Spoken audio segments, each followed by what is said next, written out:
Hey guys, welcome back. It's Darcy Castro from the magazine Lifestyle TV. Today, I have with us an artist. So this is so cool. I love this. We're going to be talking to Brian Fox, the 2020 Sports Artist of the Year, painting the world's greatest legends.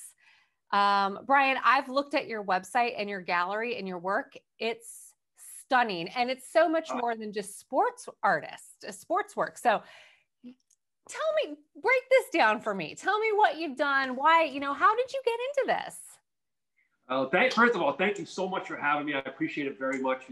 I really appreciate your kind words too. And how I got into this, I always was into art even as a kid way back. And I always worked in the commercial field. Mm-hmm. But about 15 years ago, on a literal leap of faith, I quit my full-time job with a wife, 2 kids and a mortgage and everything going on. And I thought I was going to do the freelancing in the commercial world. And that totally dried up overnight. Mm-hmm. And I didn't have anything going on. I became instantly Mr. Mom. And I didn't have any money anymore. And at that time, in 2004, the Red Sox were kind of going up on their trajectory of winning the World Series and beating the Yankees, that hoopla. And I kind of tied my wagon to saying, hey, I want to help, Kurt Schilling at the time, the bloody sock and all that craziness going on. I said, hey, can I donate a painting to your charity? And they said, what are you talking about? I said, well, maybe if he signs it, it'll be worth a lot of money and you guys can keep it all and it'll raise money for your charity. And long story short, they win the World Series. They call me, they say, hey, can you do this painting? And that's kind of how I got started. I wasn't planning on doing anything that you've seen of mine in the last 10 or 15 years. I was going to be doing commercial T-shirts and stuff like that. So, the charity work kind of catapulted me in the direction that I'm in now.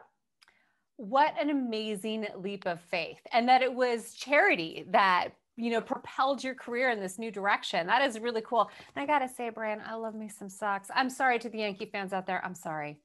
I've lived in both New York and Boston, and I have both hats, but I do have the World Series lunchbox in the collection. So I love me some socks. And I love it that the socks kind of got your start. The diehard Boston fans out there will appreciate that. Yeah. That's so cool. So what an entrepreneurial spirit that must have taken, especially having a family and taking that big leap of faith. Wow. What would you say to other folks out there that are kind of at that precipice? Because a lot of us times are changing, right? Where some of us are really rethinking our businesses or our work life and our careers. What would you say to somebody who's kind of having those thoughts on that ledge? I would say, well, everybody's born with an ability and a talent, and I don't believe they're born with that ability or talent by mistake. So finding a way to use it, is a good way of doing it. But practically, I mean, I'm married. I have a wife. I didn't try to convince her that I was going to do this. It was a team effort. Right. And she's an accountant, so she's not a flaky artist like me. Where so she's conservative. She's like, hey, so she wants to, I didn't just do this, and then I had to think of my family. So we kind of did together. It was a rough road, but it was worth it, and it is worth it. Great. Yeah, I've never worked harder, but it's been surreal, really. Yeah. You are so talented.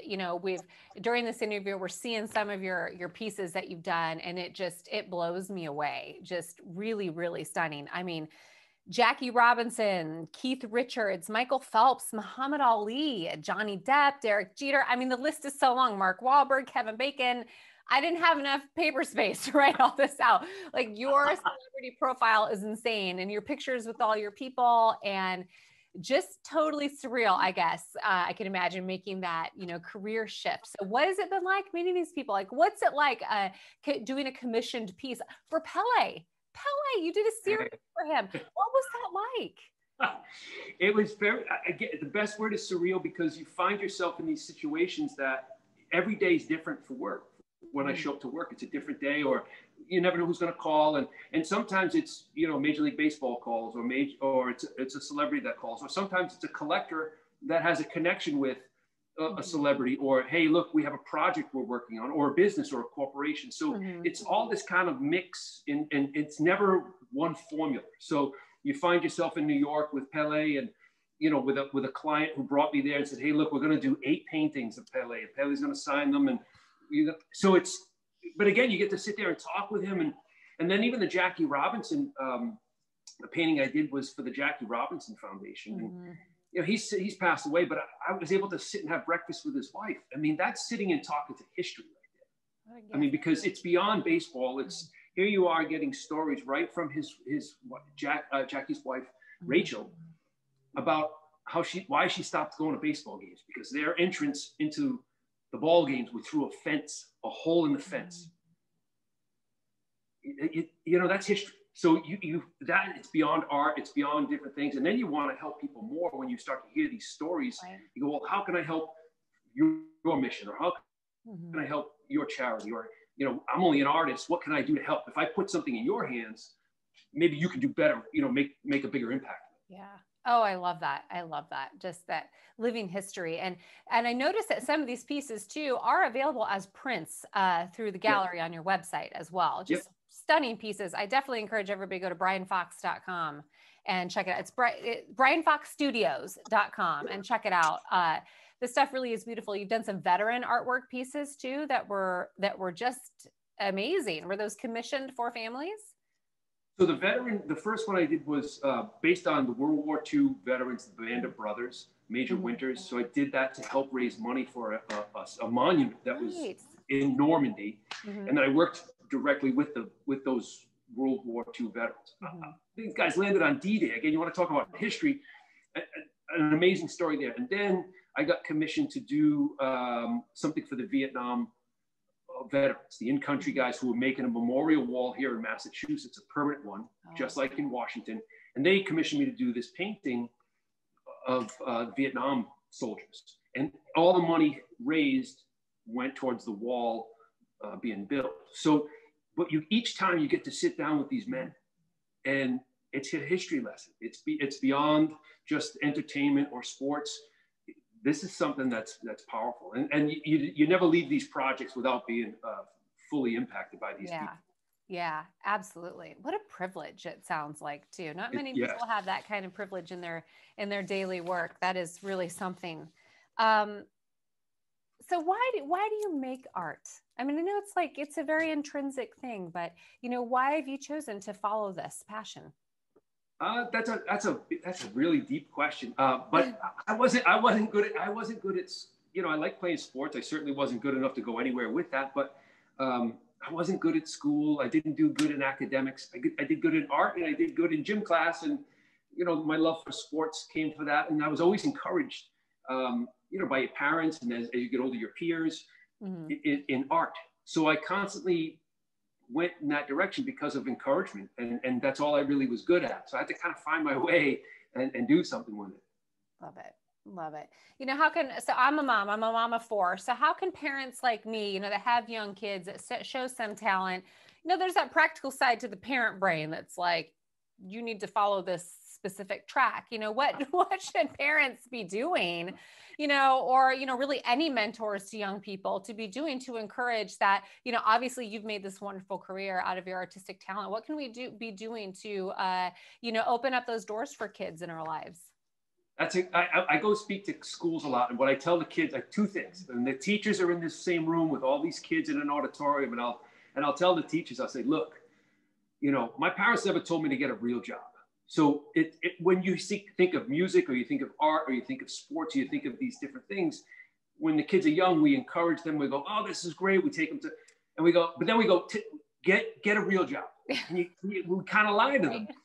At the same time, I tell the kids, your parents are just looking out for you. They love you. They care for you. They don't mean anything by it. But at the same time, there's always a happy medium. I mean, you have to find your way, or give it a shot, or give it a try.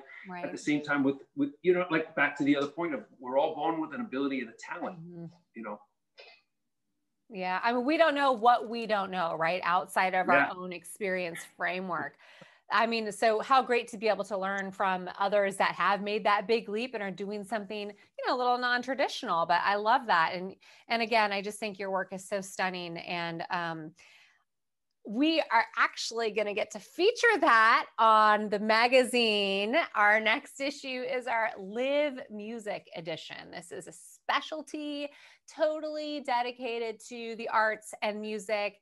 And Brian, your piece is going to be featured on our cover. We're so excited. So I know you don't want to give anything away because we are having a big reveal. We're actually launching this edition in Nashville at Gavin DeGraw's Underground Club in Nashville on June 3rd. I'm so excited. I'm going to be there hosting. It's going to be epic and you're going to be on the cover. So without giving too much away, can you tell us a little bit about what we can expect to see on this piece you're creating for us? He's considered the bad boy of Boston and he sings a lot. Woo! I got to get my issue. I love it. Yeah. And for those of you that haven't seen our magazine, let me see. I actually have a copy right here. Super glossy and gorgeous, like high quality. I mean, good writing. I'm in it. I'm not going to lie.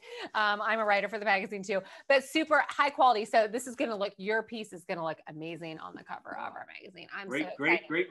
Yeah, so beautiful. Excited. Brian, I can't thank you enough for your time today. It's just been a pleasure learning from you, from your experience outside the box. Boston, man out of my own heart. Love it. Thank you so much, Brian. Thanks for having me so much. This is great. Appreciate it. Hope you'll be back with us again soon.